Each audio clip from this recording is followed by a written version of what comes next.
नमस्कार, आप देख रहे हैं गजब हरियाणा न्यूज। 11 जून को कुरुक्षेत्र में गजब हरियाणा समाचार पत्र का स्थापना का दिवस मनाया गया, जिसमें मुख्य अतिथि के रूप में एनआर फुली डिप्टी कमिश्नर जीएसटी रहे। समारोह के चेयरमैन के रूप में डॉक्टर राजरूप फुलिया हरियाणा सरकार में पूर्व अतिरिक्त मुख्य सचिव सेवानिवृत्त आईएएस रहे। समारोह में आशीर्वचन देने श्री 1008 महामंडलेश्वर स्वामी ज्ञाननाथ जी महाराज पहुंचे। विशिष्ट अतिथि के रूप में Raghubir Singh senior section engineer Uttar railway Ambala, advocate Rajat Kalsan, Mata Savitri Bai modern school Jammu की संचालक madam Sunita Bangotra, doctor Nirmala Chaudhary chairman school of management Kurukshetra खुले रही। सभी अतिथियों का फूल मालाओं से स्वागत किया गया।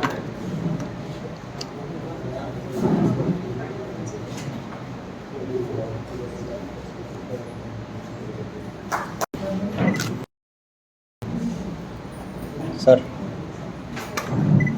थैंक यू हो पाया है, तो इनको बाबा तुषार जी सम्मानित करेंगे गुलदस्ता लेकर के।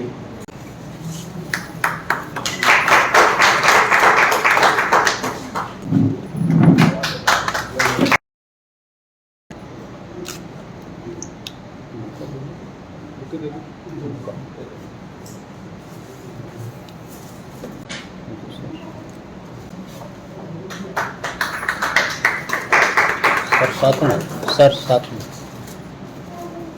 हाँ जी। इसके बाद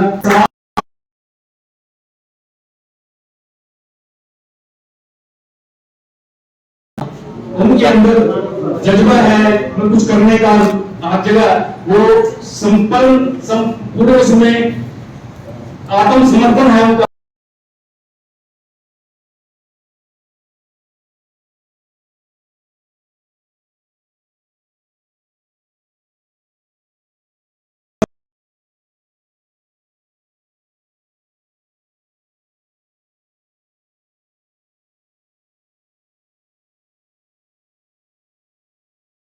आपने मुझे 1 मिनट का टाइम दिया, मैं भी 2-3 मिनट को ले। स्टेज पर सम्मानित डॉक्टर आर फुलिया जी एडिशनल चीफ सेक्रेटरी रहे हैं और बहुत ही समाज सेवी हैं और जगह जगह पर समाज को प्रोत्साहित करने के लिए जाते हैं। दंपति फुले जी, ये भी बहुत देखने को मिलता है, ये भी समाज में काफी सक्रिय है। एडवोकेट रजत कलसन जी ने बताया, इन्होंने बहुत ही कम शब्दों में काफी कुछ बताया और विशेष तौर पर मातृशक्ति और जो सभी सम्मानित साथी बैठे हैं, मुझे ऐसा लगता है कि जितने भी साथी यहाँ पर बैठे हैं, एक एक साथी बहुमूल्य है और सामाजिक है और सामाजिक सोच रखता है।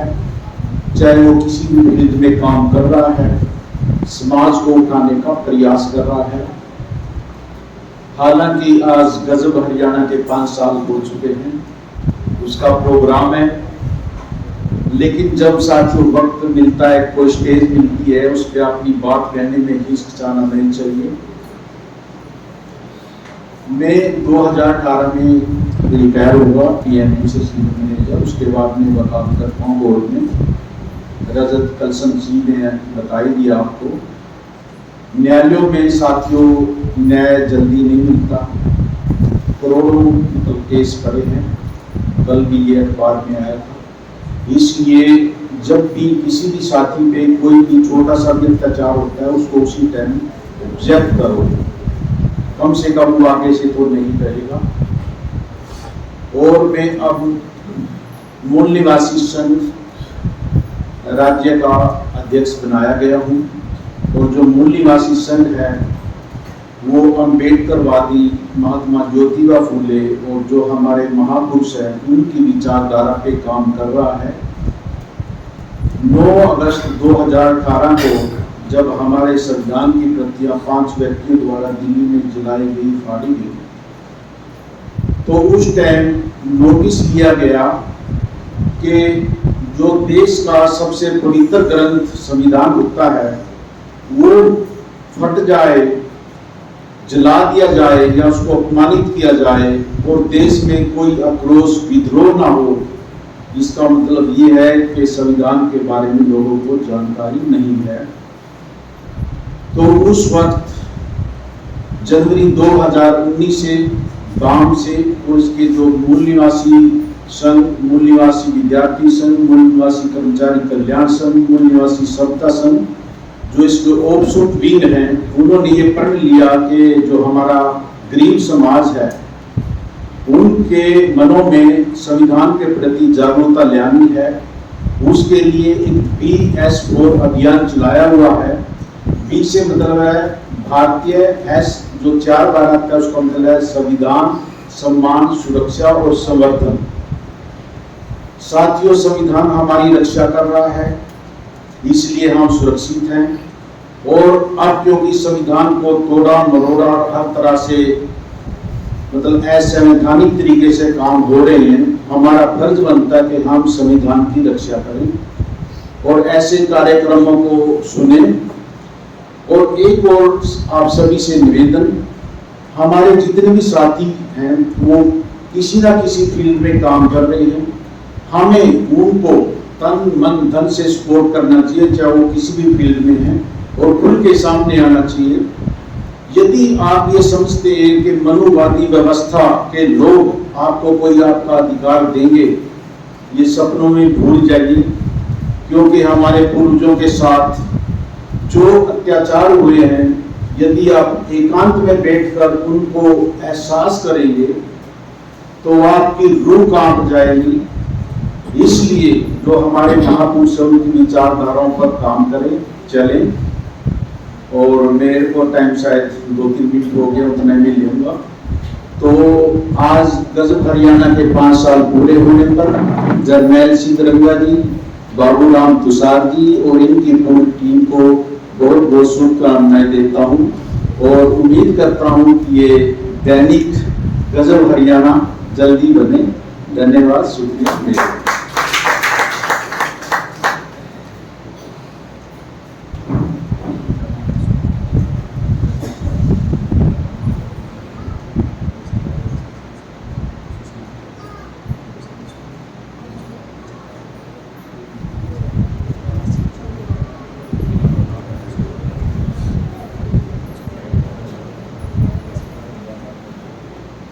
अब मैं अनुरोध करूंगा आज के हमारे chief guest NR Phule ji और कार्यक्रम के चेयरमैन डॉक्टर RR फूलिया जी, जिस बेटी ने ज्योति ने हरियाणा में 10वीं की परीक्षा में 3rd पोजीशन हासिल की है, उसको सम्मानित करेंगे क्योंकि बेटी की क्लास है, आगे इसने जाना है, तो इसलिए हम कार्यक्रम के बीच में उस बेटी को सम्मानित कर रहे हैं।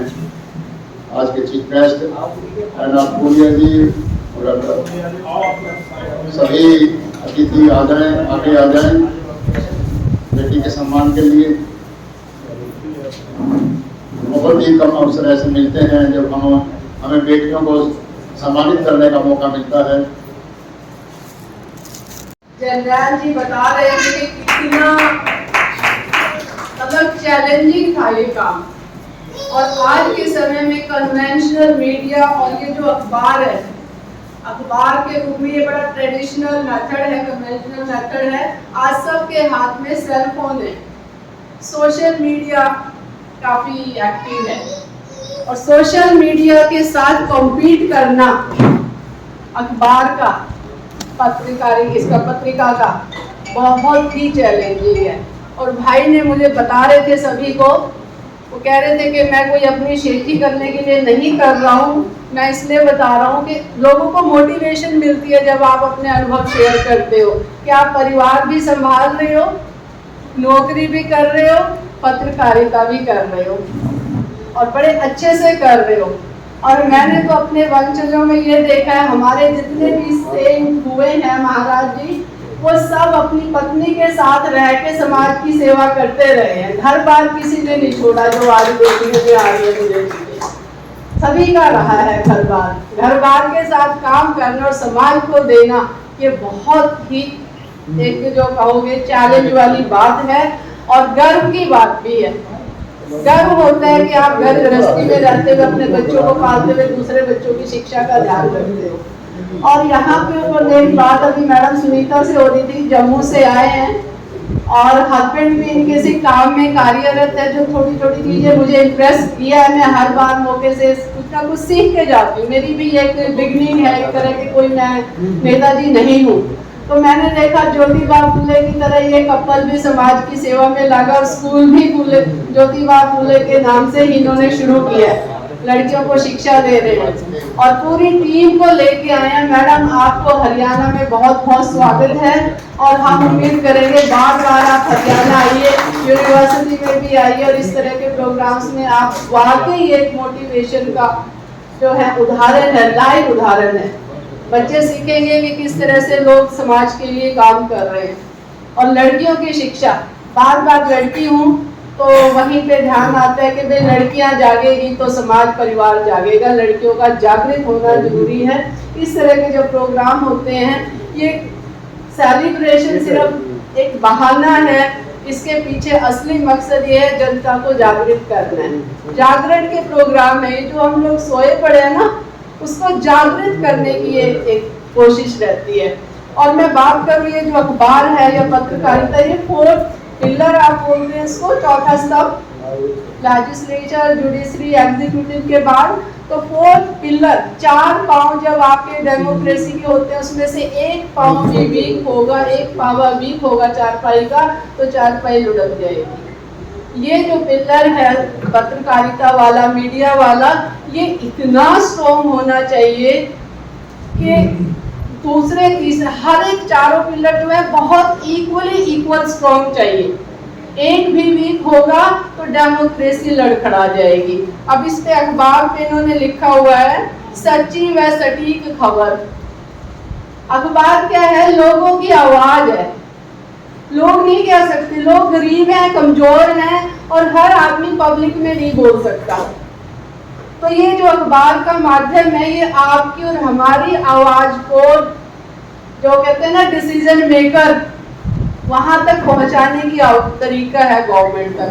तो पत्रकारिता के लोग जितने ज्यादा मजबूत होंगे उतना ही लोगों में एक मजबूती आएगी और एक विश्वास बनेगा कि हमारा देश है और हमारे बारे में सोचता है। लेकिन यहाँ मैं ये देख रही हूँ पत्रकारिता में बहुत कम लोग हैं। जर्नैल जी भी कह रहे थे कि बच्चे IPS ऑफिसर बनना चाहते हैं, टीचर बनना चाहते हैं, डॉक्टर बनना चाहते हैं, पत्रकारिता में नहीं आना चाहते, क्योंकि ये बहुत टफ काम है, आसान नहीं है। लेकिन मैं बच्चों को बताना चाहूँगी, पेरेंट्स को बताऊँगी, पेरेंट्स बैठे हैं यहाँ, आगे बच्चों को कन्वे करेंगे कि सोशल मीडिया पे जो ये सेल फोन हर बच्चे के हाथ में है, बच्चे इससे कमाई भी कर रहे हैं। ब्लॉग राइटिंग, कंटेंट राइटिंग, इस तरह की नए से ऑप्शन आ गए हैं। हम लोगों को तो बड़ा अजीब सी लगती है चीज़ें, लेकिन बच्चे इसके जरिए कमाई भी कर सकते हैं और अपने IAS IPS भी बन सकते हैं। हॉबी की तरह लो इसको, पत्रकारिता को। अगर ये हॉबी की तरह आप लोगे, लिखना शुरू करोगे, एक्सप्रेशन आपका अच्छा आएगा, तो वाकई आपको कोई आगे बढ़ने से नहीं रोक सकता। तो पत्रकारिता लोगों की आवाज़ है, लोगों के लिए है और लोगों के को आगे बढ़ने में सीधी मदद करता है। बातें बहुत हैं कहने को, टाइम काफ़ी हो गया, तो ज़्यादा कुछ नहीं कहूँगी। एक बार फिर से गजब हरियाणा, जो दैनिक गजब हरियाणा बनने जा रहा है, अभी हरियाणा का पत्र है, आगे राष्ट्रीय पत्र भी बने, मैं इसकी शुभकामनाएं इस टीम को देती हूँ।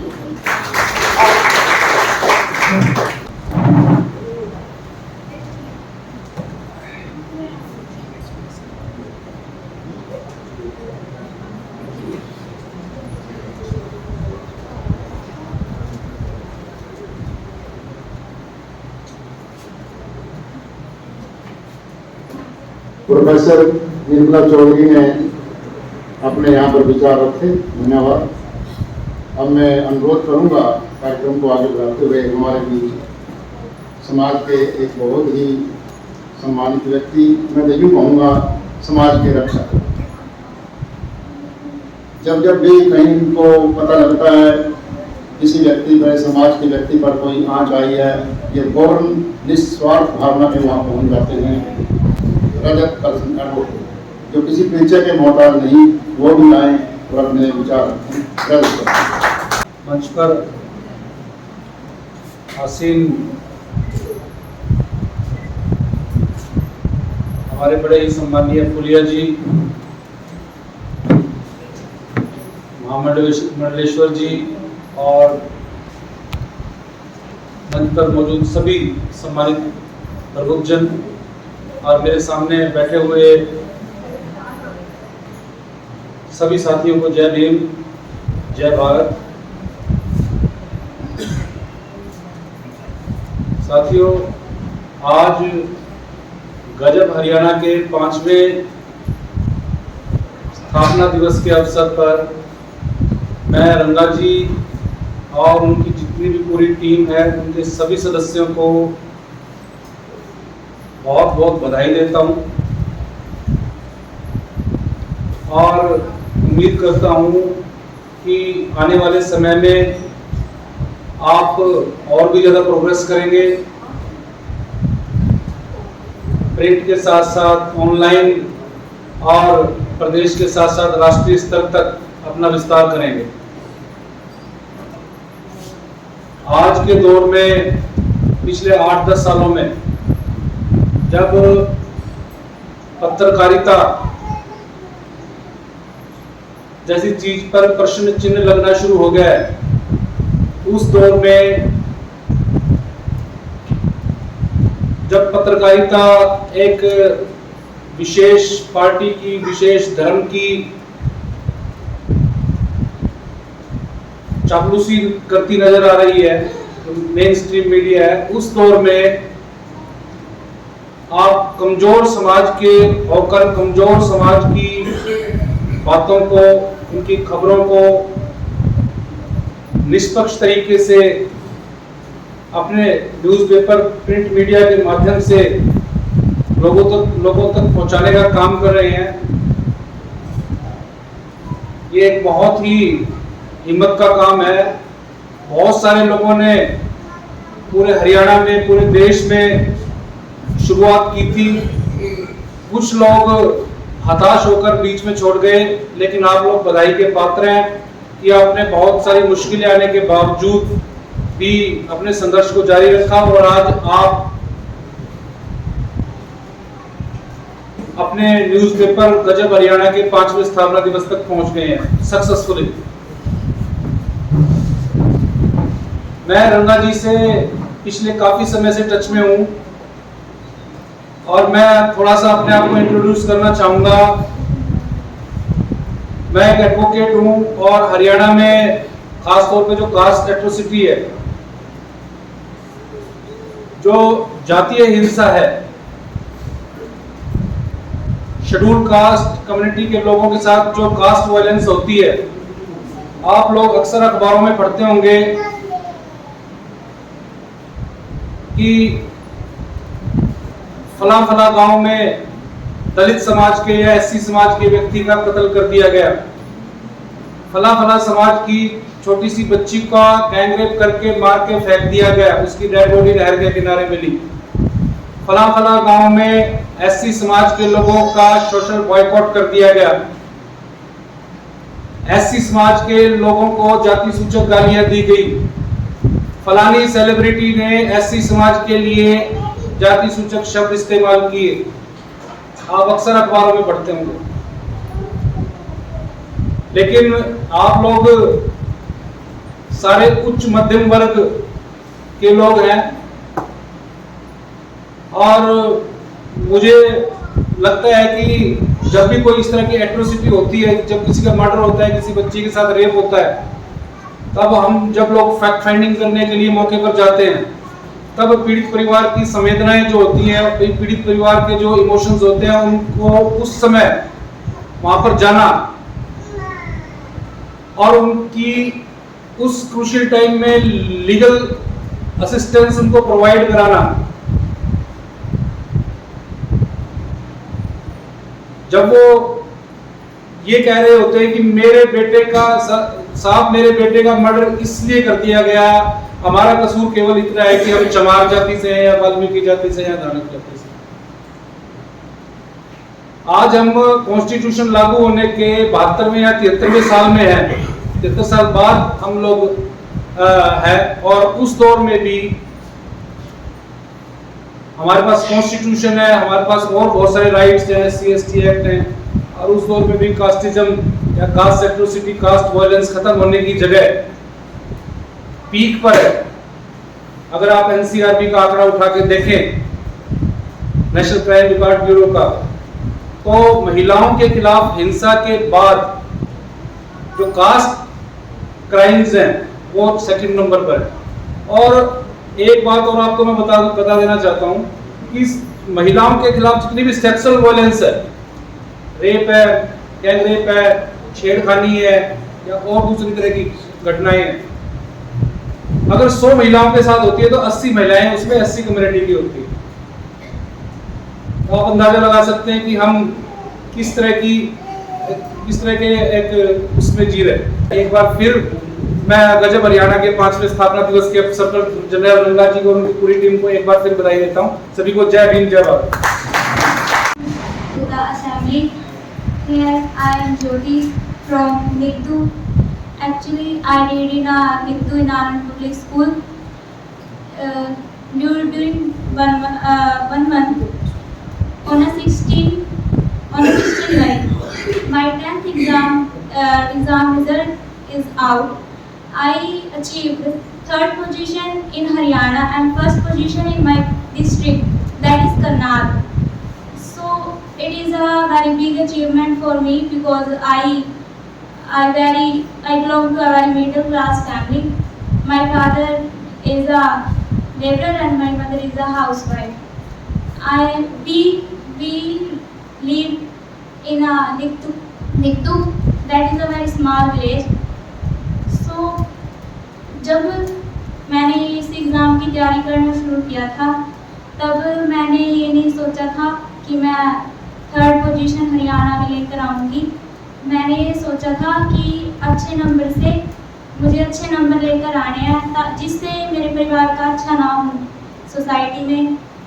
तो जब मेरा रिजल्ट आउट हुआ था, तब मुझे पता चला था अपने स्कूल प्रिंसिपल से, क्योंकि मैंने अपना रिजल्ट खुद भी नहीं देखा था। तो उन्होंने बताया कि I got a 3rd position in Haryana. तो उस टाइम बहुत खुशी हुई कि मैंने इतना अच्छा नाम किया है, और अपने समाज का भी। और जो मेरे प्रेरणा स्रोत आज तक रहे हैं वो हैं डॉक्टर भीमराव अंबेडकर जी,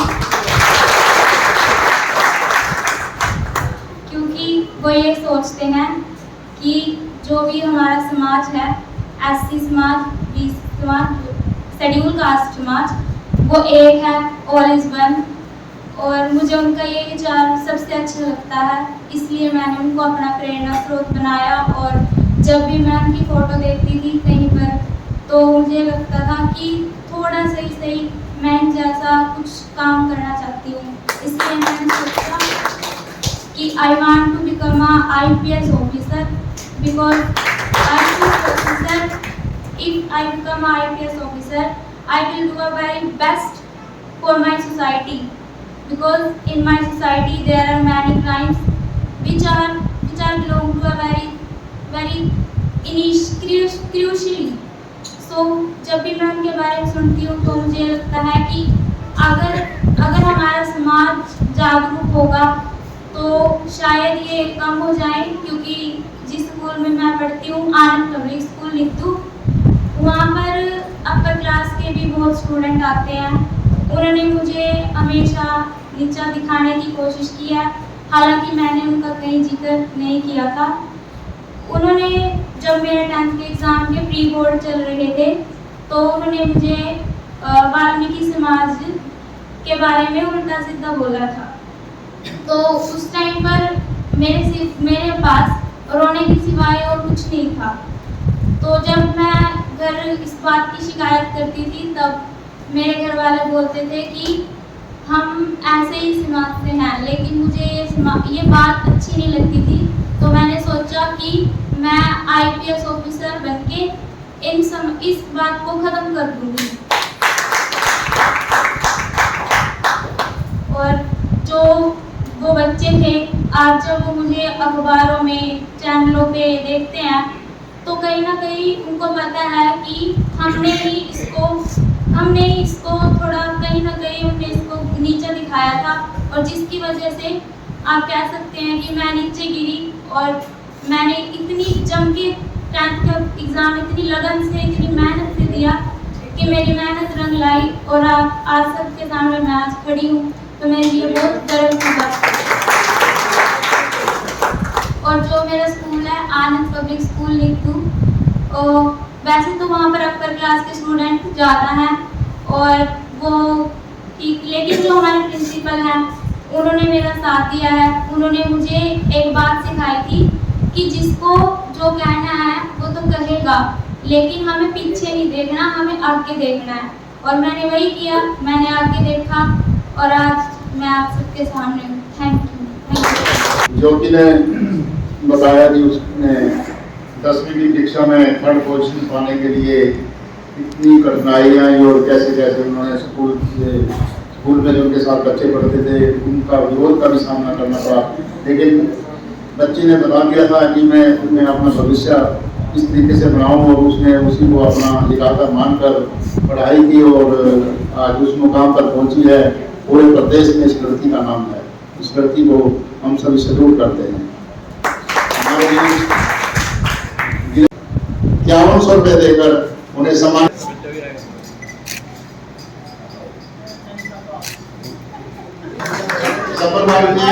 सफरवाल ने खुशी के पल हैं आज बेटियों की। In Government Senior Secondary School, Chaduni Jatan, District Kurukshetra, Haryana State.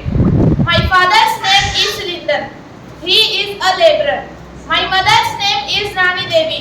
She is a mid-day meal worker. My hobbies are reading and writing. My favorite subjects are English and mathematics. My guide and motivator is Dr. Ranjit Singh Fulia ji. He is engaged in guiding and motivating students in more than 600 educational institutes in Haryana and 6 other neighboring states. I want to become a police officer to serve the society.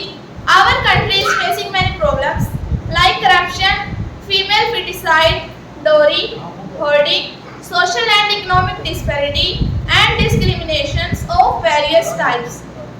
I will try my best to remove these evils from the society and the country. Thank you. Good afternoon. My name is Natasha. I am 16 years old. Today I am going to tell a story. The title of the story is 4 Cows and a Lion. Once upon a time there lived 4 cows in a forest. They used to graze together in a particular spot. They were all friends. One day a lion saw them grazing together. He wanted to eat them, so he went to catch them. When the cows saw him, they fought with him. The lion had to run away. A few days passed. The cows quarreled among themselves and started grazing separately. One day the lion killed all of them. Moral of the story: union is strength. Thank you.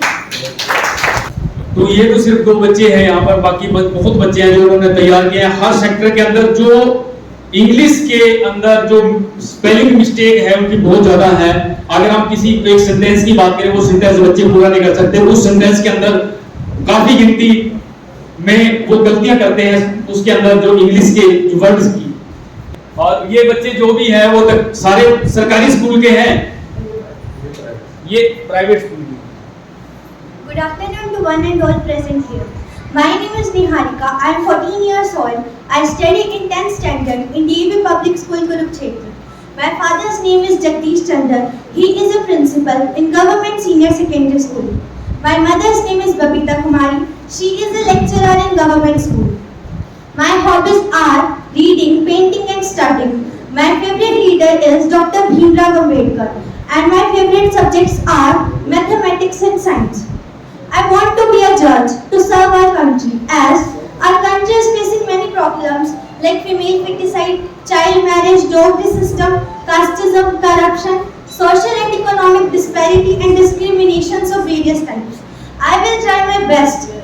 remove all the devils from our country. Thank you. Manoj ji आ जाए एक minute में, क्योंकि समय काफी हो चुका है। धन्यवाद। सम्मानित डॉक्टर आर फुलिया जी, नयन जी, रजत कलसन जी, सुनीता जी, फुले जी और सम्मानित मंच और मेरे सामने बैठे सभी समारोह प्रबोधन, आप सभी को जय हिंद। 1 मिनट दिया लेकिन 5 मिनट में लूंगा थोड़ी सा। डॉक्टर साहब, बदलाव सोशल सोसाइटी हरियाणा 2018 से रनिंग में है और इसका मुख्य उद्देश्य पहले ये होता था कि हमारी जितनी भी खाली पड़ी चौपालें हैं उनको पुस्तकालय के अंदर कन्वर्ट कर दें। एक गाना आया था तब, पुस्तकालय में बदल दियो जी अपने इन चौपाला। उस गाने के माध्यम से ये डिजिटल क्रांति आई और लोगों को ये लगा कि हाँ ये कॉन्सेप्ट बहुत अच्छा है और बहुत सारी संस्थाओं ने इसके ऊपर काम करना शुरू कर दिया। जब ये काम शुरू हुआ तो 2 साल पहले तक काम का लोग 700 प्लस पुस्तकालय पूरे हरियाणा के अंदर हो चुके थे, जो अलग अलग संस्थाएं अपने अपने फील्ड में वो लगी हुई थी। उसके बाद हमारे जहन में एक बात आई कि चलो पुस्तकालय के अंदर है, वो बड़े बच्चे बैठ के पढ़ लेते हैं और अच्छी अच्छी नौकरियां भी प्राप्त कर रहे हैं, लेकिन जो गवर्नमेंट स्कूल का मेरिटोरियस बच्चा है उसके लिए क्या किया जा सकता है? क्योंकि उसके लिए उसकी तरफ कोई ध्यान नहीं देता। डॉक्टर साहब, जैसे ये गुड़िया है, चलो माँ बाप ध्यान दे रहे हैं तो 3rd पोजीशन पर आ गई, ऐसे ही गवर्नमेंट स्कूल के अंदर बहुत ही इंटेलिजेंट बच्चे हैं। डॉक्टर साहब आप जाते हैं रणजीत गुड़िया जहाँ देखते हो बहुत इंटेलिजेंट बच्चे हैं, उनकी तरफ कोई ध्यान नहीं होता, ना उनका कोई मार्गदर्शन करने वाला होता। खुद प्राइवेट स्कूल वालों का भी मार्गदर्शन करने वाला नहीं होता, वो धर्रे के ऊपर चलाते रहते हैं हाँ ऐसी ऐसी चीजें हमें करनी है। बहुत सारे कंपटीशन और स्कॉलरशिप एग्जाम ऐसे हैं जिनको पास करते ही, एक पेपर पास करते ही बच्चे को जब तक वो पढ़ेगा तब तक स्कॉलरशिप मिलती है, लेकिन उसकी तरफ हमारा ध्यान ही नहीं है। हम बिजनेस की तरफ जाएं बहुत अच्छी बात है, लेकिन ये भी देखें कि जो स्कॉलरशिप गवर्नमेंट की तरफ से चालू हुई है वो कहाँ जा रही है, हम तो उनको पता ही नहीं। हमारा एनएमएमएस की बात करें तो 8वीं क्लास में गवर्नमेंट स्कूल में पढ़ने वाले बच्चे के लिए 1963 से चालू है, हम खुद पढ़ के जा चुके हैं, हमें नहीं पता कि ऐसी कोई स्कीम है। एक छोटा सा पेपर होता है कि बच्चा उसको पास कर ले तो 1000 रुपए प्रति महीना 12वीं क्लास तक उसको मिलते हैं, अर्थात 48,000 रुपए। और 8वीं क्लास के बच्चे को यदि हम एक पेन भी देते हैं ना तो कितना खुश होता है। 48,000 में तो आगे 9वीं 10वीं 11वीं 12वीं में बुक्स वगैरह आपने खुद खरीद सकता है। इसी प्रकार से गवर्नमेंट की एक स्कीम है बुनियाद नाम से, जो अभी पिछले साल ही चली है। बुनियाद 8वीं क्लास के गवर्नमेंट स्कूल में पढ़ने वाले बच्चे के लिए ही है और वो टोटली मैथ के ऊपर निर्भर रहता है। मैथमेटिक्स के 3 पेपर होते हैं उसके बाद क्या करते हैं, विकल्प फाउंडेशन और शिक्षा विभाग हरियाणा का ये जो ज्वाइंट कॉन्सेप्ट है वो उन बच्चों को चूज करके जो टॉप वाले बच्चे हैं उनको तो रेवाड़ी ले जाते हैं, ऑफलाइन कोचिंग देते हैं, और जो बाकी के बच गए यहाँ पे हमारे सेंटर्स बने हुए हैं वो ऑनलाइन तरीके से डिजिटल मोड से क्लास रेवाड़ी से स्टार्ट शुरू होती है, यहीं पे बैठ के पढ़ते हैं। उनके लिए टीचर वहाँ उपलब्ध होता है जो देखता रहता है बच्चे ठीक से पढ़ रहे हैं नहीं रहे, और वो बच्चों को साइंस की तरफ लेके जाते हैं, मतलब आईआईटी के लिए, एमबीबीएस के लिए, खासतौर पर तो सुपर 100 के लिए बच्चों को तैयार करते हैं। सुपर 100 भी गवर्नमेंट की एक स्कीम है जो 10वीं क्लास के बाद 11वीं क्लास में पढ़ने वाले बच्चे के लिए है, जो मेडिकल या नॉन मेडिकल का स्टूडेंट है। यदि वो सुपर 100 के लिए सिलेक्ट हो जाता है तो आईआईटी और नीट के लिए जो कोचिंग हम कोटा में जा जाके 10-10 लाख 8-8 लाख खर्च करते हैं ना, वो गवर्नमेंट फ्री प्रोवाइड करवाती है हमारे बच्चों को, लेकिन उसकी तरफ हमारा ध्यान नहीं है। 10वीं क्लास के अंदर एनटीएससी का पेपर होता है कैसा, वो कोई भी बच्चा दे सकता है, no caste bound no income bound. यदि वो पेपर पास हो जाए तो बच्चा जब तक पढ़ेगा तब तक स्कॉलरशिप मिलेगी। इवन तो फॉरेन में भी यदि वो जा रहा है पढ़ने के लिए वहां भी स्कॉलरशिप है।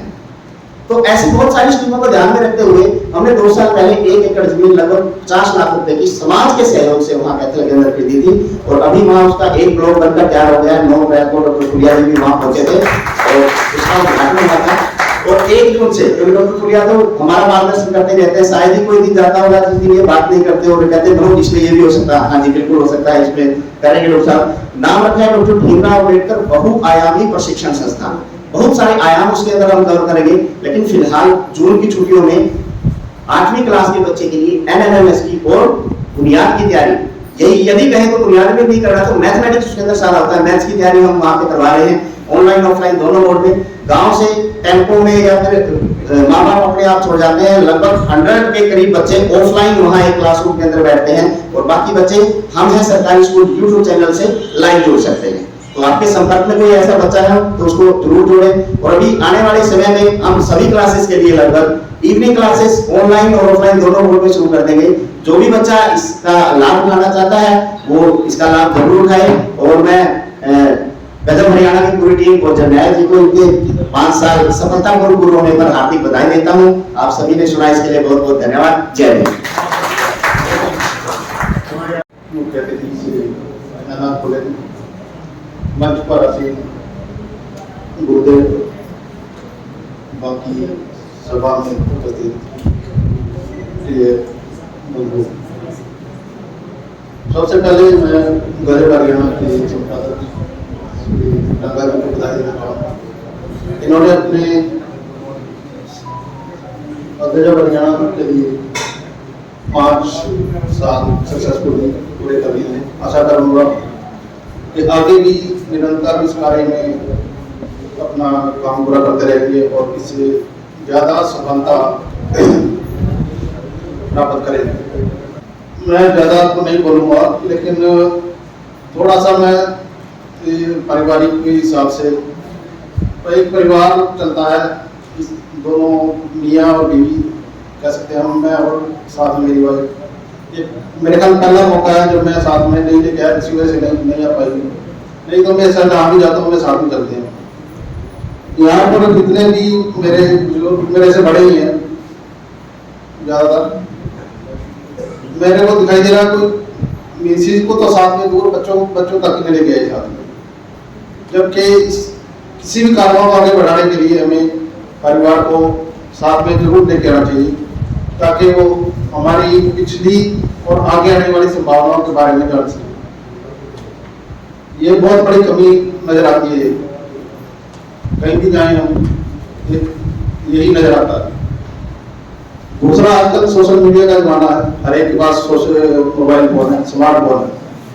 हम उस स्मार्टफोन का कितना यूज करते हैं, कितना उसका अपने भविष्य के लिए कितना यूज करते हैं। ज्यादातर लेडीज, क्योंकि इनका घर को बनाने में, अपने पहले तो अपने घर में, फिर समाज में, देश में बनाने के लिए इनका महत्वपूर्ण योगदान है। कितनी लेडीज हैं जो भी है, मतलब किसी ने मीना आमखेड़े का नाम सुना है? किसी ने भी सुना हो? मीना आमखेड़े भोपाल की लेडी है, कभी भी सर्च कर लेना, उसका 45 मिनट का उसका लेक्चर है। अगर आप उस 45 मिनट को सुन लेंगे और उस पर थोड़ा सा भी अमल करेंगे, आपका परिवार के आगे समाज भी सुधर जाएगा। अगर आप उस पर अमल करेंगे तो, अगर नहीं करेंगे तो कुछ भी नहीं हो सकता। कम से कम हमें इन चीजों पे ध्यान देना चाहिए। वैसे मोबाइल पे हर टाइम अपना टाइम वेस्ट करते रहते हैं, पर जो हमारे काम की चीज है उसको नहीं देखते। उस लेक्चर के दौरान हाई कोर्ट के जज बैठे थे उस मंच पे, जिसको उन्होंने चैलेंज करके भारतीय समाज में जितनी भी कुरीतियां हैं उनके ऊपर बड़ा प्रहार किया हुआ। कभी मेरा ही सुझाव रहेगा कि कम से कम आप उसको जरूर सुने। आपने बात शुरू करने से पहले मैं तथागत गौतम बुद्ध जी के चरणों में, बाबा साहब के चरणों में, माता रामाई के चरणों में, महात्मा ज्योतिराव फुले जी के चरणों में, माता सावित्रीबाई फुले के चरणों में, गुरु रविदास जी के चरणों में और संतों के संत कबीर जी के चरणों में बार बार वंदना करती हूँ, 1000 बार वंदना करती हूँ। मंच पे बैठे हुए रेस्पेक्टेड आर फुलिया जी, जिनके माध्यम से मैं यहाँ पे आपके समक्ष हूँ, मैं आगे बताऊँगी। उनके साथ गुरुजी बैठे हैं, उनको प्रणाम करती हूँ। हमारे एडवोकेट साहब हमारे साथ ही बैठे हुए, नाम नहीं मुझे पता। आज के जो चीफ गेस्ट हैं RN फुले जी और उनकी धर्मपत्नी और प्रोफेसर निर्मला चौधरी जी, और यहाँ पे मेरे साथ आए हुए हैं सरसार चंद जी, जो कि RTI इंडिया न्यूज़ बड़े जोरों शोरों से बहुजनों की आवाज़ जम्मू में बढ़े हुए हैं इस समय, और उनके साथ जो है उनके भाई राजवीर जी भी, हम 4 लोग जो हैं आए हैं, और मेरे husband Raghav Gupta ji, retired agriculture officer. हम 4 लोग हरियाणा, गजब हरियाणा को यहाँ पे देखने के लिए आए हैं। और मैं अभी अप्रैल में भी अनिल जी और मनोज जी जो हैं उन्होंने मुझे आमंत्रण दिया था। मैं देखने आई थी कि किस तरीके से गजब हरियाणा में गजब एजुकेशन को लेके इतनी बड़ी क्रांति जो हो रही है, तो इसी चीज़ ने मुझे अट्रैक्ट किया कि मैं दूसरी बार हरियाणा में आई हूँ, यहाँ कुछ सीखने के लिए आई हूँ। मुझे बहुत अच्छा लगा था कैथल में आके भी किस प्रकार से आपने चौपालों को लाइब्रेरीज में बदला और किस तरीके से आपने लोगों को बच्चों को अट्रैक्ट किया। मेरा ऐसा मानना है कि बच्चे ही ऐसा माध्यम है जिससे हम अपनी सामाजिक क्रांति, हमारी रिलीजियस क्रांति और पॉलिटिकल क्रांति जो है वो हम बच्चों के माध्यम से बच्चों को जोड़ के उनका भविष्य उज्जवल करके हम बहुत सारी सफलता जो है वो पा सकते हैं। मैं अपना परिचय दूंगी कि मैं सुनीता कंगोत्रा हूँ और 2016 में मैंने सावित्रीबाई फुले जी की जीवनी पढ़ी। महात्मा ज्योतिबा फुले से मैं प्रेरित हूँ, बाबा साहब अम्बेडकर से मैं प्रेरित हूँ। जैसे मैंने उनको पढ़ा तो मेरे मन में ख्याल आया, उससे पहले भी मैं 12 साल एक स्कूल में काम कर चुकी थी। फिर मैंने अपने ही समाज के एक स्कूल में 8 साल काम एज ए प्रिंसिपल काम किया। तो एक लगाव, एक जुनून था अपने समाज के लिए कि क्यों ना अपना एक स्कूल बनाया जाए। तो 2016 में मैंने अपना स्कूल खोला, लेकिन स्कूल खोलने के लिए मैंने सिर्फ 4 चेयर्स जो थी पहले खरीदी और 5 बच्चों के लिए खरीदी। मुझे ये नहीं पता था कि मेरा स्कूल कहाँ है और मुझे जाना कहाँ है, क्योंकि मैं इतना उसके लिए संघर्ष कर रही थी। उस समय बच्चे भी मेरे छोटे थे, हस्बैंड के पास भी इतना पैसा नहीं था, हम लोग बहुत संघर्ष कर रहे थे। तो मेरी एक जिद थी कि एक रेंटेड बिल्डिंग में वो स्कूल चलाया। आज मेरे पास 95 के करीब बच्चे हैं, जिसमें मैं अपने महापुरुषों के बारे में भी उनको शिक्षा देती हूँ। और मेरी बहुत अच्छी टीम है जम्मू में। मेरा जो उसमें स्कूल में जो टीचर्स हैं वो ऑलमोस्ट अपने ही समाज के हैं, वो क्रांतिकारी हैं, अम्बेडकरवादी हैं, जुनूनी हैं, और ऐसे हमारा काम वहाँ चल रहा है। तो अभी जल्द ही हम लोग इसी महीने अपने स्कूल के लिए ज़मीन खरीदने की कोशिश कर रहे हैं और मुझे उम्मीद है कि हम ये जो हमारा जो सपना है उसको पूरा करेंगे। इस स्कूल को हायर सेकेंडरी हम बनाना चाहते हैं और इसके साथ ही मीडिया का स्तंभ जो कि हमारे संसार जी बहुजनों की आवाज़ उठा रहे हैं। मैं संसार जी की बड़ी बहन होने के नाते मैं दावा करती हूँ कि मैं पता नहीं जीतूंगी या हारूंगी, लेकिन वहाँ मीडिया का स्तंभ जो है वो खड़ा करूंगी। ये समर्पित करूंगी मैं संसार जी को और उनके ब्रदर को कि वो अच्छा काम करें। इसके साथ ही गजब हरियाणा का जो पेपर है, रंगा जी को मैं बहुत बहुत बधाई देती हूँ कि आपका ये गजब हरियाणा जो है, ये दैनिक गजब हरियाणा जल्दी पढ़े। आप प्रेरणा स्रोत हैं।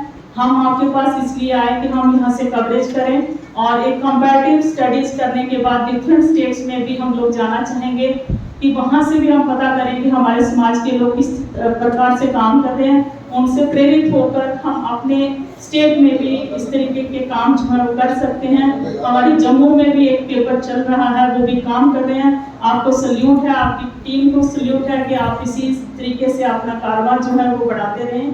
एक मैं अपील करना चाहती हूँ, क्योंकि समय कम है, मैं बड़ा जल्दी में बोल रही हूँ कि रंगा जी को सहयोग करिए। सहयोग करना बहुत जरूरी है। समाज में वो ताकत है। आज हम इतने पिछड़े हुए नहीं हैं कि हम दान पारमिता नहीं कर सकते। अगर हम बुद्धिज्म की तरफ जा रहे हैं, अगर हम बाबा साहब के अनुयायी हैं, तो हमें एक दूसरे की मदद करनी होगी और मदद के बिना हम काम नहीं कर पाएंगे, क्योंकि हमारा समाज जो है आर्थिक तौर पे पिछड़ा हुआ है। अगर मुझे स्कूल चलाना है तो मैं गुहार लगा रही हूँ। अभी मैं प्रोफेसर निर्मला जी से बात कर रही थी कि प्रोफेसर साहिबा मेरा साथ दीजिए, मैं गुहार लगा रही हूँ। स्टेट में जाऊंगी, अपने लोगों से बात करूंगी कि मुझे जम्मू में एक माता सावित्री फुले के नाम के ऊपर एक स्कूल बनाना है। मेरे पास इतने रिसोर्सेज नहीं हैं, लेकिन मैं छोटी देखती हूँ जिस तरीके से कोई जुनूनी होता है उसके चेहरे से झलक आती है, जैसे रंगा जी के चेहरे पे झलक आ रही थी कि मैं क्यों अपने समाज के लिए काम करना चाहता हूँ। मेरी मंशा क्या है कि उन लोगों की आवाज़ उठाना चाहता हूँ जिनकी कोई सुनता नहीं है, जिनकी कोई सुनवाई नहीं है। तो इसी तरीके से हम छोटे छोटे काम करके अपने समाज को, अपने बच्चों को आगे ले जाएंगे। तो जो लोग काम कर रहे हैं उनका सहयोग करिए। तो मेरा ये एक अपील रहेगी कि अगर हम इस तरीके से 100 पीस पर मंथ भी अगर हम रंगा गंगा जी को देना शुरू कर दे तो मेरे ख्याल में एक बहुत बड़ा एक सेटअप जो है वो तैयार करेंगे। और ये जो गजब हरियाणा है इसको दैनिक गजब हरियाणा हम देखना चाहते हैं। और ये अभी स्टेट लेवल का पेपर है, ये नेशनल लेवल का पेपर बने ऐसी मैं उम्मीद करती हूँ, ऐसी मैं मंजूर कामना करती हूँ। तो इसी के साथ सभी साथियों को मेरी तरफ से नमो बुद्धाय, जय भीम। धन्यवाद सुमिता जी, आपने कम समय में बहुत बातें बता दी। अब कार्यक्रम को आगे बढ़ाते हुए मैं गजब हरियाणा समाचार पत्र के 5 वर्ष पूरे होने पर आशीर्वाद देने के लिए पहुंचे स्वामी ज्ञाननाथ जी महामंडलेश्वर 1008 से अनुरोध करूंगा कि वो अपने शुभ वचन आशीर्वाद दें। भारतीय संविधान के निर्माता, नारी के मुक्तिदाता और भारत के भाग्य विधाता महात्मा बाबा साहब डॉक्टर भीमराव अम्बेडकर जी को परम श्रद्धेय संत शिरोमणि श्री गुरु रविदास जी महाराज और अपने जितने भी हमारे बहुजन समाज में जन्मे संत महापुरुषों को शत शत नमन करते हुए मैं अपनी बात यहीं से शुरू करूं। आज का ये भव्य समारोह का जो आयोजन हमारे बहुत ही मान और सम्मान के योग जनेया सिंह रंगा जी जो गजब हरियाणा अखबार के मुख्य संपादक हैं, नाम भी गजब और इनका काम भी गजब, ये मैंने देखा है शासन जी, क्योंकि जो मीडिया है वो चौथा स्तंभ है और बाबा साहब डॉक्टर भीमराव अम्बेडकर जी ने एक सपना लिया था कि जब तक इस समाज का अपना मीडिया नहीं होगा, इस समाज में चिंतक नहीं होंगे, शुभ चिंतक नहीं होंगे, आत्म चिंतक नहीं होंगे, तो तब तक मेरा सपना साकार नहीं होगा। तो आज मैं समझता हूं और ये मैं कह सकता हूं कि जो हमारे संत महापुरुषों ने विशेषकर बाबा साहब डॉक्टर भीमराव अम्बेडकर जी ने जो सपना लिया था, आज हम उसको अपनी आंखों से पूरा होता हुआ देख रहे हैं। क्योंकि इस समाज की आवाज को उठाने के लिए आज हम सबके पास अपना मीडिया है और आज हमारे मीडिया कर्मी चाहे वो इलेक्ट्रॉनिक मीडिया से है चाहे वो प्रिंट मीडिया से है, मैं देख रहा हूं कि मेरे समक्ष बहुत ही सम्मानीय हमारे पत्रकार बैठे हैं, जिनमें मैं नाम लेना चाहूंगा हमारे मानव सम्मान के भट्ट मेहरवाल जी, पूर्ण सिंह जी, बैस सोना जी और सिमरन जी, सुखबीर जी और भी अनेकों पत्रकार जिनके मैं नाम नहीं जानता, तो मैं समझता हूं कि आज उन सब के अंदर एक ललक है, एक जुनून है और वो चाहते हैं कि यह समाज जो चारों में चार लोगों से जिसके बारे में किसी ने सोचा ही नहीं था, चाहे वो धार्मिक दृष्टि से ले चाहे वो राजनीतिक दृष्टि से सोचे, सो इस बात के लिए हमें खुद ही एक दूसरे को प्रेरित करना होगा।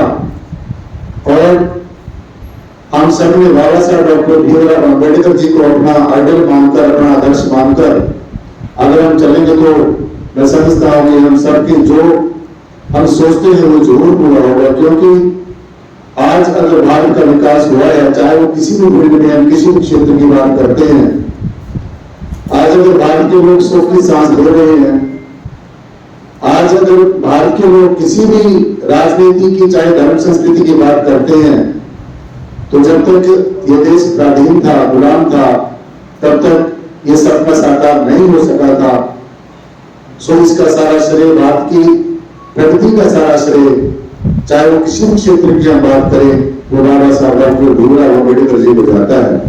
मैं खुद भी बाबा साहब डॉक्टर भीमराव अम्बेडकर जी को अपना आदर्श मानता हूँ, गुरुदास जी को अपना आदर्श मानकर, और जो शिक्षा की जो बात बाबा साहब ने कही, शिक्षित बनने की, संगठित होने पर संघर्ष करने की, सो कोई भी इंसान इस महामंत्र को अपने जीवन में धारण कर लेता हो तो मैं बड़े दावे के साथ कह सकता हूं कि उसका चहुमुखी विकास हो सकता है।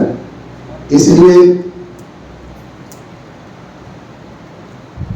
जो शिक्षा है, शिक्षा के साथ साथ मैं एक छोटी सी बात और आपके समक्ष कहना चाहूंगा, क्योंकि जो मेरा विषय है वो धर्म संस्कृति है, अध्यात्म है, स्पिरिचुअलिज्म है।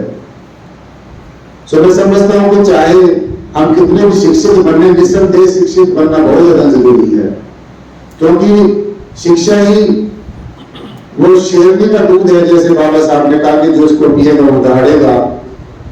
लेकिन शिक्षा के साथ साथ में अध्यात्म, हमारे जीवन में आध्यात्मिक ज्ञान की दीक्षा होना हमारे जीवन में बहुत जरूरी है, अति जरूरी है। अगर ऐसा ना होता तो बाबा साहब डॉक्टर भीमराव अम्बेडकर जिन्होंने 32 डिग्रियां ली और दिन रात मेहनत करके ऐसे ऐसे मुकाम हासिल किए जिसका कभी कोई सपना भी नहीं ले सकता, उन्होंने भी अध्यात्म को अपनाया। सो उन्होंने जरूरी समझा होगा कि अध्यात्म हमारे जीवन में बहुत ज्यादा जरूरी है। सो मैं आप सबसे अनुरोध करूंगा कि शिक्षा के साथ साथ में अध्यात्म का हमारे जीवन में होना बहुत ज्यादा जरूरी है। दूसरी जो समाज की the first and the foremost to the last requirement of our society वो ये है कि जिस समाज में नारी का सम्मान होता है, जिस समाज में नारी को अधिकार दिए जाते हैं, वो समाज हमेशा तरक्की करता है। नारी वो शक्ति है जो समाज की रीढ़ की हड्डी है। एक नारी के बिना हम किसी भी अच्छे समाज की परिकल्पना नहीं कर सकते। आज हम जो यहाँ पर खड़े हैं वो सभी संतों को, महापुरुषों को, ऋषियों को, पूरी की पैगंबर अवलिया अवतारों को भी नारी ने जन्म दिया है। इसलिए यह हमारे वेदों, शास्त्रों, ग्रंथों, उपनिषदों, पुराणों, महापुराणों में सभी संतों, महापुरुषों ने पुकार पुकार कर कहा है कि जहां पर नारी का सम्मान होता है वो घर स्वर्ग होता है, और जहां पर नारी का अपमान होता है वो घर नरक बन जाता है। इसलिए शिक्षित होना और शिक्षा के साथ साथ में हमारे जीवन में आध्यात्मिक दीक्षा का होना और विशेषकर समाज में नारी का सम्मान होना, ये 2-3 बातें हम सबके लिए बहुत ज्यादा जरूरी है। अगर हम इनको अपनाकर चलेंगे तो मैं ये बात बड़े दावे के साथ कह सकता हूँ कि हम चाहे किसी भी क्षेत्र में काम करते हैं, किसी भी फील्ड में हम काम करते हैं, तो हमारा उद्धार भी हो सकता है, सुधार भी हो सकता है, हमारा बाहर का भी रूपांतरण हो सकता है और हमारा अंदर का भी रूपांतरण हो सकता है। इसलिए ज्यादा समय ना लेते हो, क्योंकि एक बहुत बड़ा विषय है, इसमें जितना भी बोला जाए उतना ही कम है। हमारे जो बहुत ही मानव सम्मान के योग्य फुलिया साहब ने और जितनी भी हमारी बहनें बैठी हैं, पढ़ी लिखी हैं, जो भी अपनी आपके अपना संदेश देकर गई हैं, उन्होंने मेरे ख्याल में शिक्षा के बारे में बहुत जोर दिया है। और जितने भी हमारे पत्रकार भाई हैं उन सबको, और जितनी मातृशक्ति बैठी है, संत महापुरुष बैठे हैं, प्यारे प्यारे बच्चे, नौजवान साथी, बुजुर्ग और मंच पर जितने मंचासीन महापुरुष बैठे हैं, सबको मैं आज जो 5 वर्ष जो गजब हरियाणा के पूरे हुए हैं, और हमारे जो रंगा साहब ने, जर्नैल सिंह रंगा ने बहुत अथक प्रयास करके, मैं इनके साथ मेरा बहुत दिनों से मैं इनके टच में रहता हूँ, मेरे बहुत अच्छे दोस्त भी, और उनको हमेशा ये कहता हूँ कि आप कभी भी अपनी हिम्मत मत हारना, क्योंकि इंसान गिरता रहता है, उठता रहता है, गिरता रहता है, उठता रहता है, और गिरने से भी, नीचे गिरने से भी, वो एक हम स्टोरी पढ़ते होते थे, किंग ब्रूस और द स्पाइडर। एक स्पाइडर नीचे गिर जाती है, लेकिन वो अपने 7वें अटेम्प्ट में वो अपना वृक्ष के ऊपर चढ़ जाती है, तो उसके जो नीचे राजा सोया होता है वहीं से उसे प्रेरणा ले लेता है। तो इसलिए हमें कभी अपना प्रयास नहीं सोचना चाहिए, चाहे हमारे ऊपर दिन गर्दिश की हो, कैसे भी हो, क्योंकि संघर्ष ही एक ऐसा सूत्र है जिसको अपना को हम अपने जीवन का उत्थान कर सकते हैं। इसलिए आज की बहुत बहुत मुबारकबाद आप सबको देते हुए, विशेषकर अपने जो जर्नैल सिंह रंगा जी, वो गजब हरियाणा अखबार के जो मुख्य संपादक हैं, उनको और उनके सारी टीम को बहुत बहुत मुबारकबाद देते हुए, मैं अपनी तरफ से, अपने मिशन की निराकरण जागृति मिशन की तरफ से, और मैं राष्ट्रीय सुरक्षा मिशन का राष्ट्रीय उपाध्यक्ष हूँ, अपने संत सुरक्षा मिशन की तरफ से, निराकरण जागृति मिशन की तरफ से, और अपने अखाड़े की मैं 2 अखाड़ों का महामंडलेश्वर हूँ, सूर्यवंशी अखाड़ा और महाकाल भैरव अखाड़ा महाराष्ट्र का, उसकी तरफ से दोनों अखाड़ों की तरफ से मैं बहुत बहुत आशीष वचन देता हूँ और बहुत बहुत आशीर्वाद रंगा साहब को की सारी टीम को परमेश्वर के आगे गुहार लगोगे। परमेश्वर आने वाले समय में जैसे उन्होंने सपना लिया है कि दैनिक बने, ये जल्दी ही गजब हरियाणा दैनिक अखबार के रूप में उभर कर आगे आए और हम सब के ऐसे ही संदेश इसमें छपते रहें और हम अपने संदेशों का एक दूसरे के साथ आदान प्रदान करते रहे। इन्हीं शब्दों के साथ मैं अपने बच्चों को यही पर विराम देता हूँ। जय हिंद, जय भारत, जय श्री राम। आज गजब हरियाणा के 5वें वर्ष पूरे करने पर आयोजित ये बहुत ही शानदार कार्यक्रम में उपस्थित स्टेज पर आदरणीय महामंडलेश्वर जी, फूले जी, मिसेस फूले, संगीता जी, निर्मला जी, रजत जी, सभी को हमारी बहुत बहुत बधाई, शुभकामनाएं। इन्होंने जो छोटा सा पौधा अपनी हिम्मत से, अपने जज्बे से शुरू किया, लगाया, वो अच्छा चल रहा है, अच्छी गति पकड़ रहा है और हमारी ये प्रार्थना रहेगी कि ये चलता रहे, क्योंकि हम लोगों के पास हमारी आवाज़ के रूप में तो बहुत ही कम ऐसे प्रयोजन हैं इस तरह के अखबार की तरह के लिए। तो ये विधा जिसमें कि सच्चाई की खुशबू हो, हिम्मत हो और ज़रूरतमंदों को जिसमें जगह मिले, बिना किसी स्वार्थ के, बिना किसी पक्षपात के, ऐसे प्रयास बहुत कम होते हैं। इसलिए इसका नाम वास्तव में ही गजब हरियाणा है, क्योंकि आज के हरियाणा में जो एक चौथा स्तंभ है, फोर्थ जो स्टेट है, उसमें चाहे वो मल्टीमीडिया या उसमें हो, सोशल साइट में हो, या अखबारों की दिशा में या टीवी की दिशा में, जो कुछ परोसा जाता है, जो कुछ इकट्ठा करके दिखाया जाता है, जिस तरह की चिंतन वो चीज़ें दी जाती हैं, वो आप सब देख रहे हैं। तो वास्तव में हरियाणा के लिए कोई बहुत गौरवशाली चीज़ें नहीं है वो, और इसका नाम जो असल में गजब हरियाणा है, छोटा बेशक लेकिन वास्तव में गजब है, क्योंकि हरियाणा में जो गजब शब्द है बहुत ही एक्सीलेंट और उम्दा चीज़ है और एक अजीब शब्द है ये यहाँ का, हरियाणा की माटी का। तो इसलिए गजब हरियाणा को अब तक यहाँ तक पहुँचने के लिए, ये रास्ता तय करने के लिए बहुत बहुत बधाई, बहुत बहुत मुबारक। खुशी का दिन है आप सबका, और इस खुशी के मौके पे यहाँ पे देखो खुशी से सबका स्वागत हुआ है, खुशी से सबको सम्मानित किया जा रहा है और खुशी से अपनी बातें हम कह रहे हैं। आप सब यहाँ पहुँचे हो, तो मैं तो आज कोई व्याख्यान नहीं कहना चाहता, लेकिन सबको सम्मान देना चाहता हूँ कि बाबूराम जी और बहुत सारे साथी हैं जिन्होंने इनको साथ दिया है और ये यात्रा यहाँ तक पहुँची है। लेकिन इस यात्रा में अभी और कुछ बहुत दूर तक जाना बाकी है, और उस जाने के लिए जनरल जी को और इस पत्र को बहुत सारा साथ चाहिएगा, बहुत सारा सहयोग चाहिएगा, और वो देना हमारा फर्ज बनता है। इसलिए बनता है कि ये हमारी बात कह रहे हैं। दूसरा, ये हमारी कम्युनिटी, हमारे समाज, हमारे एक संगठन में से निकल कर आ रहे हैं, और उसके जो मूल्य हैं, क्योंकि समाज के मूल्य ये हैं कि मैं भी उसी तरह से निकल के आया हूँ। मैं पहली जनरेशन हूँ जो पढ़ाई का सर्टिफिकेट लेकर के IAS तक पहुंचा, और IAS के हाईएस्ट पद जो चीफ सेक्रेटरी का रैंक होता है वहां तक पहुंच के आया। और निकला मैं भी ऐसे ही हूँ। ये बेटी एक कमरे में रहती थी, हमारे 4-5 कमरे जरूर थे, लेकिन वो माँ बाप ने अपनी मेहनत से ही मजदूरी करके, खुद ईंटें लगा के, खुद गारा ढो के, इस तरह से करके बनाए हुए। तो उसमें हमारे में हम भी 7 लोग थे मेंबर परिवार में, ये भी 7 लोग हैं।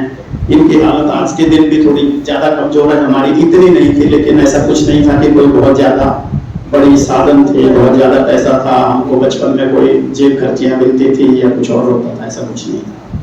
वही आओ वाली चीजें हैं, तो उसमें से निकल कर हम आए हैं। तो उसके जो मूल्य है वो हमने देखे। जैसे उनके पिता मजदूरी करके अपना पैसा कमाते, मेरे पिता जूते बनाकर अपना पैसा कमा करके हमें पढ़ाते थे। तो इसलिए पर बेसिक चीज है मेहनत। जूते बनाने वाला भी मेहनत करता था, जरूरत से ज्यादा टाइम तक वो काम करता था। हर तरह के काम करते, पशु को भी देखते थे, खेत भी काटते थे और चीजें भी जहां से भी 2 पैसे मिल सकते थे उस चीजों को करते थे। बाप भी करते थे, माँ भी करती थी, हम लोग भी करते थे। हमने भी खेत काटे हैं, गेहूं काटे हैं, दूर में गेहूं निकाले हैं और चीजें की हैं, और ये पढ़ाई के साथ की है। ये हमारे समाज की खूबी है कि हमें जो खून में मिला है विरासत में, वो ये है मेहनत। और मेहनत के भी कई तरह की मेहनतें करना। अब ये बच्ची है, ये घर में भी काम करती होगी, हम भी घर में काम करते थे और पढ़ाई भी पढ़ते थे और उसके बाद भी मेरिट में आते थे। ये बच्चे स्टेट में टॉप किया है, हम भी स्कूल में तो हम भी टॉप करते थे, पढ़ते थे, पढ़ने का मादा था, दिमाग था और चीजें थी। इधर उधर के भटकाव से दूर रहते थे, क्योंकि जिनके पास पैसे हैं वो तो घूमेंगे, कारों में भी घूमेंगे, बाजार में जाएंगे, खाएंगे पिएंगे, मौज करेंगे, या काम करेंगे तो थोड़ा काम करेंगे लेकिन थोड़ा आनंद भी करेंगे। लेकिन इन बच्चों के लिए तो आनंद खत्म है, इनके माँ बाप के लिए भी और इनके लिए भी। ये भी नहीं रख सकते क्योंकि इनको अपना काम करना है, मेहनत करनी है, तो पैसे कमाने। तो ये हमारे समाज के एक तरह से ये कहिए कि कठिनाइयां हैं, जिसको हम चैलेंजेस कहते हैं, अपनी कमजोरी कहते हैं मान लो, लेकिन ये हमारी स्ट्रेंथ भी है। क्योंकि अगर हमें ये स्ट्रेंथ नहीं होती मेहनत करने की तो आज मैं आईएएस में नहीं पहुंचा होता, और अगर आईएएस में भी पहुंच जाता तो ये खूबी मेरे में नहीं होती मेहनत करने की और एक तरह से एक दूसरे का साथ देने की, दूसरे का सहयोग करने की, ईमानदारी से काम करने की। तो ये जो चीज है, इसको अगर मैं लेके आया हूं तो मैंने आईएएस में भी अपनी ख्याति पाई है। मुझे अगर आईएएस में लोग जानते हैं तो सिर्फ इसलिए नहीं जानते कि आईएएस बहुत है, 200-300 लोग आईएएस में होते हैं हरियाणा एक स्टेट में। पूरे भारत में 500-5000 के करीब होते हैं, 4-5 हजार। तो आईएएस में भी रह करके आदमी जब आईएएस की अपनी दुनिया पूरी करता है तो हर एक को ये अपनी संतुष्टि नहीं ढूंढ सकता और हर एक को कोई मर्यादा आदर नहीं मिलता। वो मिलता है उसी को जो इस समाज में जो बेहतरियां थी, जो मिली हैं, जो उनको बचा कर रखता है और उनको जिंदगी में अपना करके चलता है। तो इसलिए मैं ये समझता हूँ कि हम लोग जो पढ़े लिखे आए, मैं तो पहली जनरेशन हूँ, कुछ लोग ऐसे जैसे निर्मला जी बता रहे थे शायद वो सेकंड जनरेशन पे आ गए थे, थर्ड एजुकेटेड जनरेशन पे आ गए थे, ये चीज होती थी। तो जब कई जनरेशन में उतरने लगते हैं आदमी तो वो जो मेरिट थी उस चीज की उसको भूलने लगते हैं। मेरिट क्या थी? मेहनत मेरिट थी। मेरिट क्या थी? कम चीज में जिंदगी जीना। अब ये बच्ची इतने जो कमजोर है, तो निर्मला जी कह रही थी सविता जी की भाई को खाना खिलाया करो, ये मोटी तकड़ी होगी। तो खाना तो तब खिलाएंगे जब इनके घर में घी होगा, उनके घर में बादाम होंगे। 5 बच्चे हैं, उन 5 बच्चों को खिलाना अकेले इससे तो नहीं कर सकता, इससे छोटी और बच्चियां हैं उनको भी पेट भरना है। तो ये समस्या खड़ी थी, अभी भी बहुत लोगों के सामने खड़ी है। जब होगा तब तो वो खिलाएंगे ना इस तरह की चीजें, खुले में खिलाएंगे कि जितनी बार खाना हो खाइए, ये चीजें करनी। तो ये तो बस जो पेट भरना है, भूख मिटानी है, भूख लगी तो थोड़ी भूख को शांत करना, उतने से गुजारा पहले भी होता था, अभी भी बहुतों का हो उसी से होता है। हाँ, ये बात थी कि उस समय जो हम खा रहे होते थे, तो चाहे कोई कहीं से बेर तोड़ के खा रहे हैं तो वो अच्छे होते थे, वो शरीर को ताकत देते थे। आज इन बच्चियों को जो मिलता होगा, तो कोई बिस्कुट मिलता होगा, कोई ब्रेड मिलती होगी, कोई ये, तो उससे इनका वो शारीरिक पोषण भी जो है वो सही तरीके से नहीं होता। तो ये भी क्राइसिस है एक तरह से। तो ये हमारे समाज की चीजें हैं, हमारे समाज की बातें हैं। तो इसलिए मैं समझता हूँ कि एक आध चीज जो इस तरह की आती है, पत्रों की, अखबारों की, ऐसी कोई हमारे साथी अपनी जज्बे से कह लीजिए, अपनी एबिलिटी, अपने कमिटमेंट, अपने हौसले से इसको करने की कोशिश करते हैं, तो हम सबको इसमें साथ आना चाहिए, इनका हौसला तो बढ़ाना ही चाहिए, उसका हिस्सा बनना चाहिए।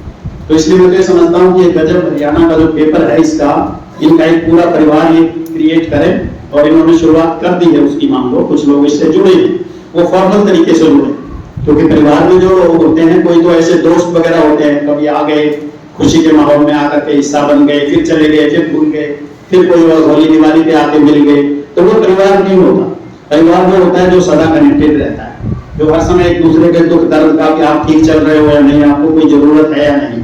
तो उस तरह से हमको एक गजब हरियाणा का परिवार क्रिएट करना होगा, और जिनमें सामर्थ्य है और जो समझते हैं कि हम इस सोच के लिए बने हैं और हमको अपने समाज को कुछ देना है, सिर्फ दिखावे और कहने के लिए नहीं। कहने और दिखावे के लिए भी बहुत लोगों का होता है, लेकिन उससे भी गाड़ी नहीं चलती।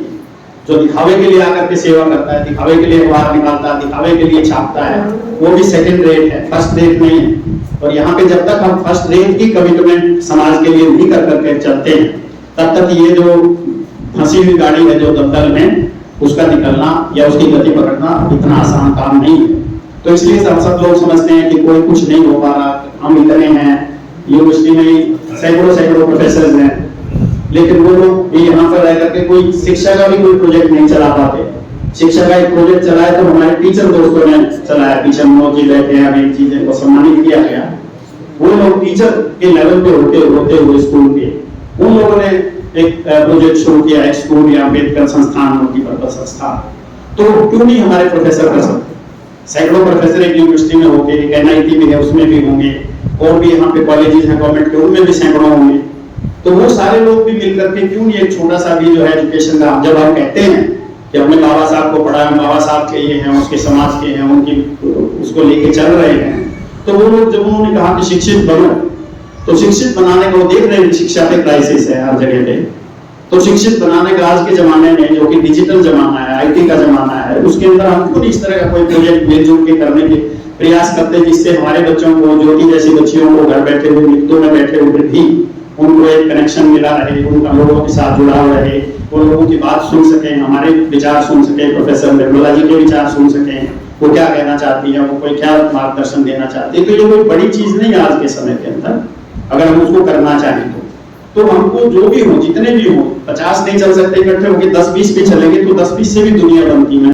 तो हम लोगों को इस बारे में सोचना है कि भाई हम कुछ भी जितना भी कर सकते हैं, थोड़ा बहुत ही ऐसा, तो हम अकेले से जितना हो सकता है करने की कोशिश कर रहे हैं। और खुशी की बात यह है कि इस तरह के कुछ जगह जगह पे कुछ ना कुछ रोशनी निकली है, जैसे जर्नैल निकला है, ये भी एक रोशनी है। इसके माध्यम से भी हम चीजों को करने की कोशिश करें। दूसरे इनके अखबार को अगर 5000 लीडर मिल जाते हैं, 5000 पत्र वाले मिल जाते हैं, तो इनका स्तर बढ़ जाएगा, इनका स्केल बढ़ जाएगा, इनका कॉन्फिडेंस बढ़ जाएगा, इनकी इज्जत बढ़ जाएगी। तो वो काम हम करने में मदद कर सकते हैं कि इनको अखबार को, इनको ये चीज करें, और भी सहयोग करें। मैं और भी सहयोग करता हूँ कि आप इसके फॉर्मेट को बदलो, इसमें और चीज लाओ। मैं कहता रहता हूँ कि इन बच्चों को छापो, इनके फोटोग्राफ छापो, क्योंकि मैं तो IAS तक में आ गया। IAS तक आने में मेरा तो कहीं किसी उसमें फोटोग्राफ नहीं छपा कि जिसको मैं कम से कम दिखा देता कि जब मैंने 10वीं अपने उसमें स्कूल में टॉप करी थी तो मेरा भी किसी अखबार के अंदर कोई चीज आई थी। और वो स्थिति आज भी हो सकती है, ये बच्ची 10वीं की 3 में आ गई तो इसलिए कोई ना कोई अखबार ले जाएगा इसका भी कोई ना कोई चीज करके। लेकिन ये भी जरूरी नहीं है गाँव में है कोई ना भी छापे, वो भी चीज हो सकती है।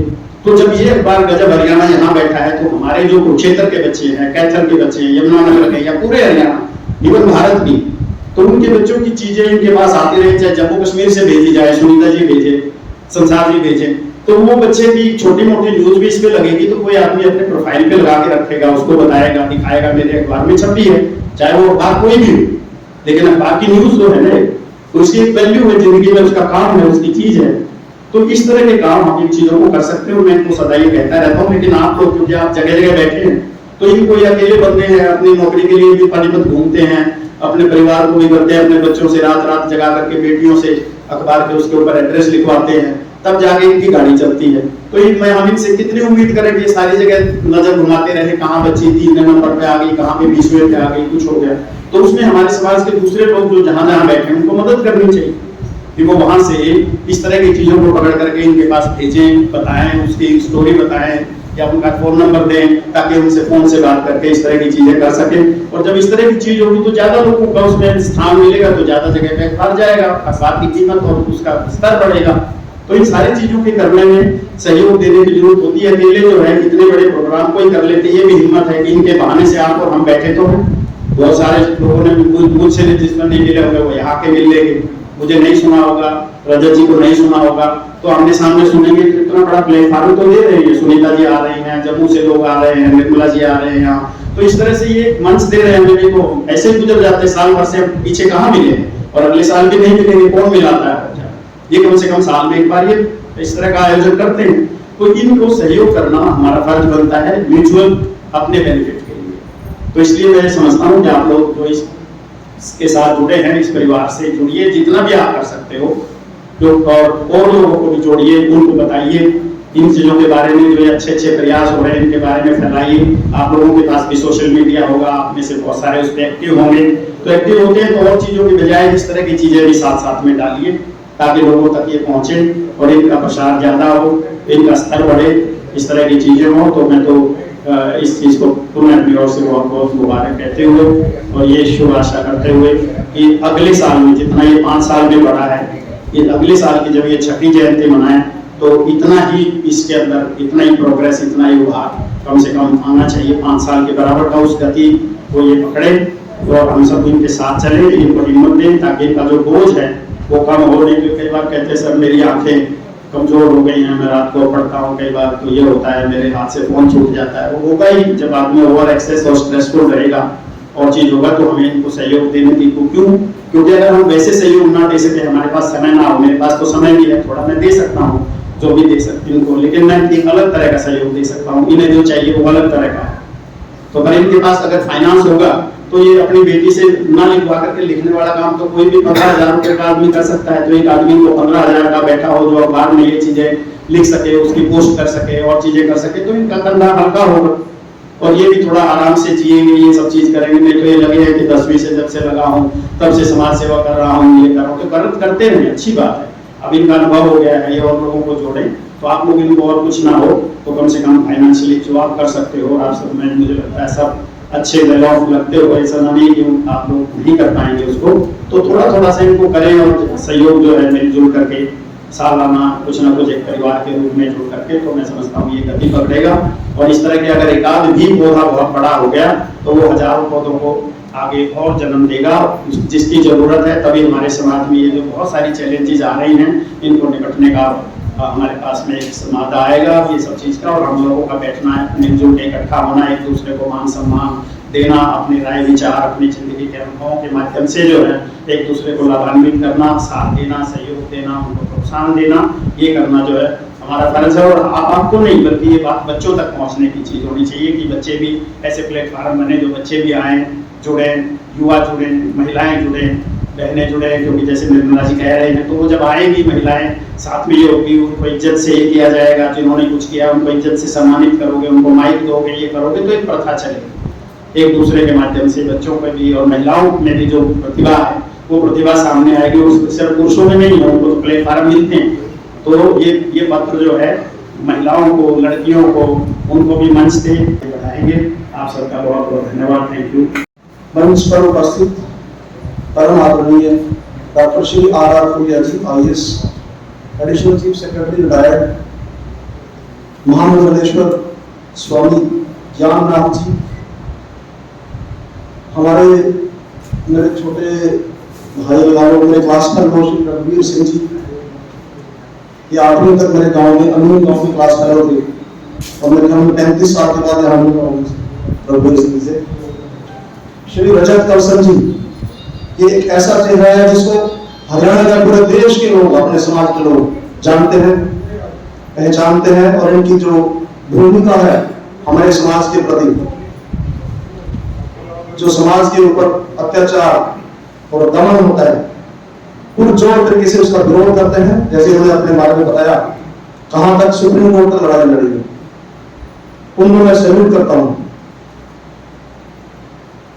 मैडम निर्मल जी, मैडम सुनीता जी और सभागार में उपस्थित सम्मानित अतिथिगण, महिलाओं और बच्चों, आज सबसे पहले मैं श्री जरनैल सिंह रंगा जी को उनके समाचार पत्र गजब हरियाणा के 5 वर्ष सफलतापूर्वक पूरा होने पर बहुत बहुत बधाई देता हूँ और कामना करता हूँ, शुभकामनाएं देता हूँ कि ये जो पाक्षिक अखबार है ये डेली न्यूज पेपर में परिवर्तित हो और पूरे देश पर इच्छा जाए।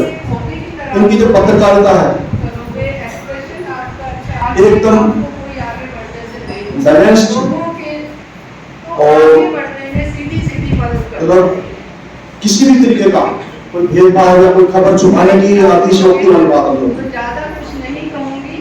आज इनकी जो मैंने संपादकीय पढ़ा, आज के जमाने में जो पत्रकारिता है काफी विकृत रूप ले चुकी है, चाटुकारिता ज्यादा हो गई है, समाज के सरोकार के मुद्दे बहुत कम लोग उठाते हैं।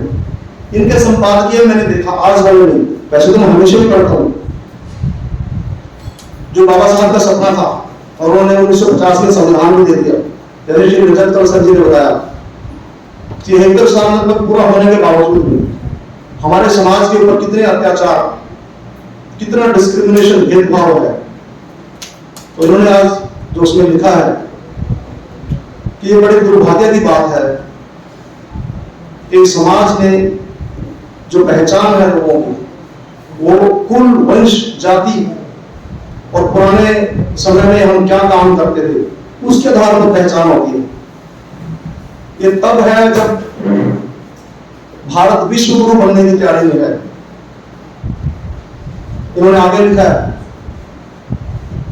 कि पशुओं में भी जातियां हैं, गाय, भैंस, घोड़ा, गधा, बकरी, उनकी अपनी अपनी पहचान है। गाय की अपनी पहचान है। गाय को जो सम्मान मिलता है, चाहे वो काली हो, सफेद हो, किसी भी रंग की हो, दूध देती हो ना देती हो, उसको माता का दर्जा प्राप्त है देश के अंदर। लेकिन हमारे समाज के प्रति आप लोगों ने देखा होगा किस प्रकार का भेदभाव है। कहीं उत्तराखंड में हमारे समाज की जो स्कूल में खाना बनाने वाली कुक है, उसके हाथ से खाना खाने से सवर्ण जाति के बच्चे मना कर देते हैं। कहीं राजस्थान में जालौर जिले में एक 8वीं क्लास का बच्चा पीने में पानी का जो मटका था उसका हाथ लगा देता है तो उसके साथ इतनी मार पिटाई हो जाती है कि वो हॉस्पिटल में दम तोड़ देता है। तो ये क्या कारण है कि आजादी के इतने साल बाद भी, संविधान के 73 साल के बावजूद भी अभी तक जिस तरीके से जो हम समाज चाहते थे, जो हम देश चाहते थे, वो अब तक नहीं बन पाया। भरसक प्रयास किए जाते हैं लेकिन नहीं हो पा रहा। ये समाज में जो विकृति है, जो भेदभाव की मानसिकता है, ये दूर करने के प्रयास सही मायने में नहीं हो रहे। हमारा प्रेजेंटेशन आप लोग पत्रकार बंधु हैं, हम बैठे हैं, सारे आंकड़े अपने पास रखते हैं। ये बाबू राम जी हैं, जनरल श्रीलंका जी हैं, मिस्टर बंसल जी हैं, ये बड़े सम्मानित पत्रकार हैं जैसे इन्होंने बताया। मेरे पास तो इतने आंकड़े नहीं है, लेकिन सभी जगह पर हमारी पोस्टें खाली हैं, चाहे यूनिवर्सिटीज हो, चाहे जुडिशरी हो, चाहे सेक्रेटरीज हो सेंट्रल गवर्नमेंट में। ये आजकल आरटीआई का जमाना है, सब कुछ मिल जाता है। तो उस मानसिकता के साथ काम नहीं हो रहा जो होना चाहिए।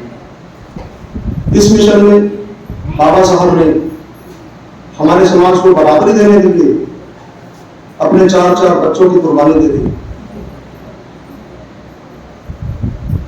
अगर आज वो होते कि इतने साल बाद भी हमारे समाज के प्रति इतना भेदभाव है तो उनका दिल कितना कष्ट पाता, आप लोग सोच सकते हैं।